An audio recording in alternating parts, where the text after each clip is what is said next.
This is Indraprastha channel of Akashvani. Continuing with our Independence Month series, India at 76. Today we present a talk on the growth achieved by India in the field of agriculture in 76 years of independence. Reflecting upon the topic is Dr. H.S. Gaur, former Vice Chancellor, Sardar Vallabhbhai Patel University of Agriculture and Technology, Meerut. I wish a very happy Independence Day to all the listeners and all proud Indians. Food, clothing, fuel, shelter and medicine are the basic needs of human beings. Agriculture provides all of these.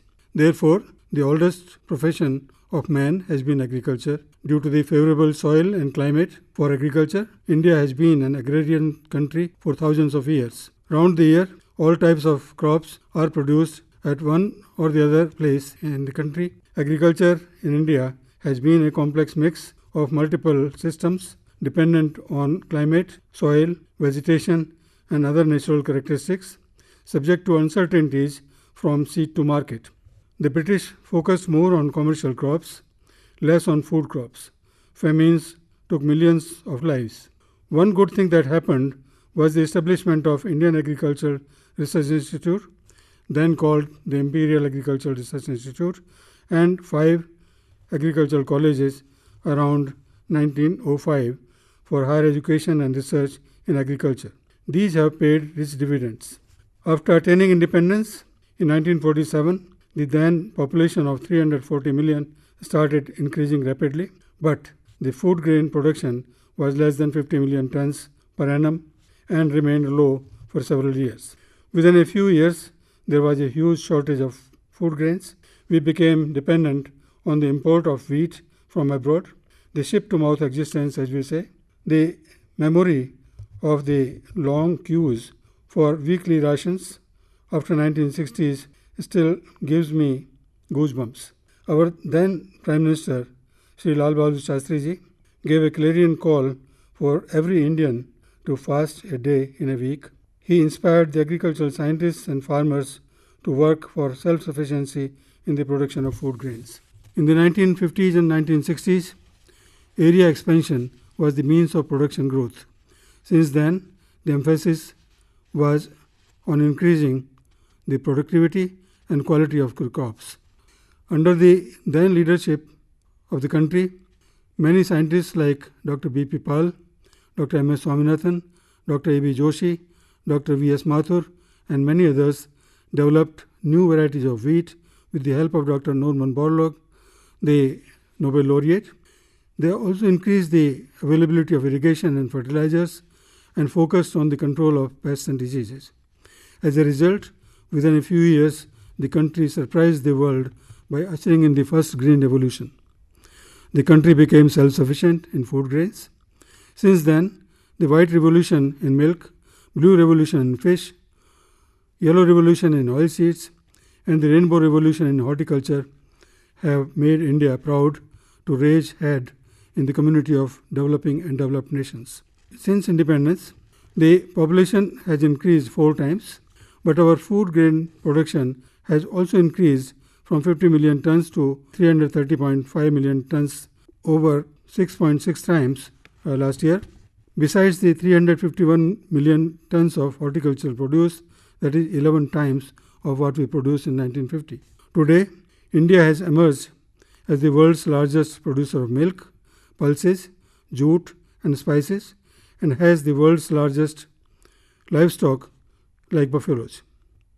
India ranks second in the production of rice, wheat, cotton, sugarcane, tea, groundnut, fruits and vegetables. Also, the production of fish is now 18 times more, milk 10 times more, and eggs 53 times more. We, with over 1,430 million people, are also number 1 in population now. 18% of the world's human population, 15% of the animal population live in our country. Land is only 4.2% and water only 2.4% of the world.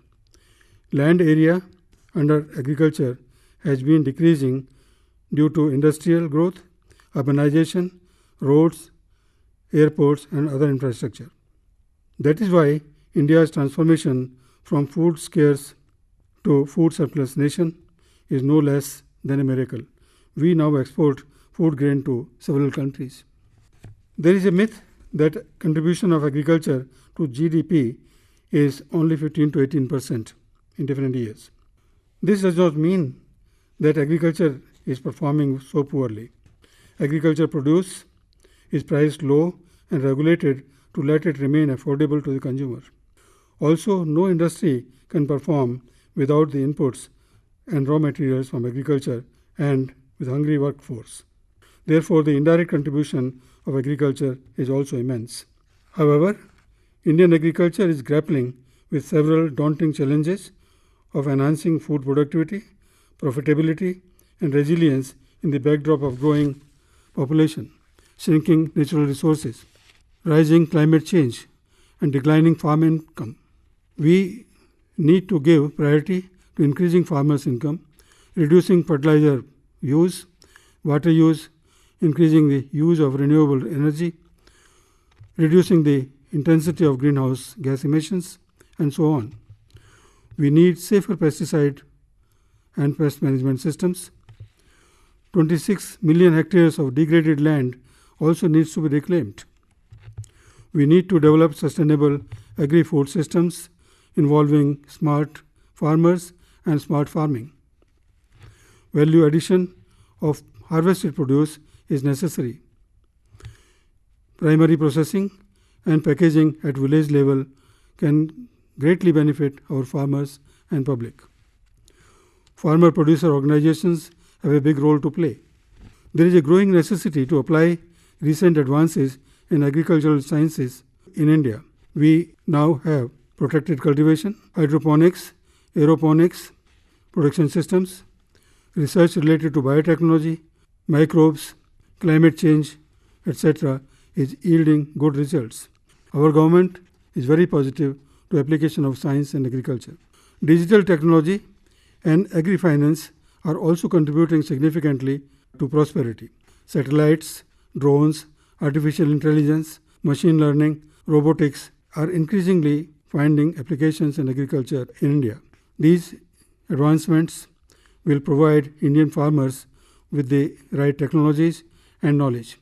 This will further transform the agricultural sector and provide new employment opportunities in agriculture and industry as well. Post-harvest technology and food technology have evolved a lot over the years all over the world and also in India. However, adequate leverage has not been taken for undertaking primary processing, developing storage systems, cold chain, and product development. These can produce very good results, can reduce wastage of more than 25% of the production. The public also needs to change its perspective. We should accept and adopt new technologies and products while not forgetting the best of our past.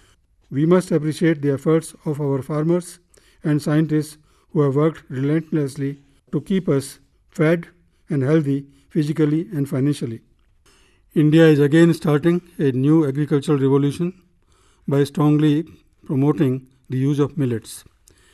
In the past, millets were our staple food. Millets are capable of growing under low water and nutrient conditions. They are also nutritionally rich in important minerals necessary for our health. At the behest of India, the United Nations has celebrated the International Year of the Millets. For better climate resilience, saving water and protecting our environment, as well as to improve our health, cultivation of millets and their adoption in our diet is necessary. That was Dr. H.S. Gaur, former Vice Chancellor, Sardar Vallabhbhai Patel University of Agriculture and Technology, Meerut, presenting his evaluation of India's achievements in the field of agriculture in our Independence Month series, India at the rate 76. Next week, the series takes a look at the growth in the field of startups. This talk came to you over the Indraprastha channel of Akashvani. Please stay tuned in the same channel, same time for Independence Month talk series.